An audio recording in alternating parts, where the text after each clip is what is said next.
ជាឆ្នាំភុយមិចស្រុកស្រែដែលជា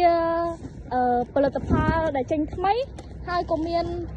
ការគ្រប់គ្រងពីអតិថិជននៅពេលដែលគាត់ចាប់ផ្ដើមទិញយកទៅប្រើប្រាស់មានប្រសិទ្ធភាពនិងប្រសិទ្ធផលបង្កបង្កើនផលដល់ដំណាំរបស់គាត់នេះគឺជាប្រភេទដំណាំប្រភេទថ្នាំជំនួយទៅកាន់ដំណាំបន្លែនិងស្រូវផ្សេងជាពិសេសតាក់ទងនឹងឈូកទៀតបងប្អូនទាំងអស់គ្នាវាពិតជាពិសេសខ្លាំងមែនទែនហើយនៅក្នុងហ្នឹងចំនួនមួយដបធំយើងអាចប្រើបានពីចន្លោះ40ទៅ50ធុងទៅតាមការប្រើប្រាស់របស់បងប្អូនទាំងអស់គ្នាផ្ទាល់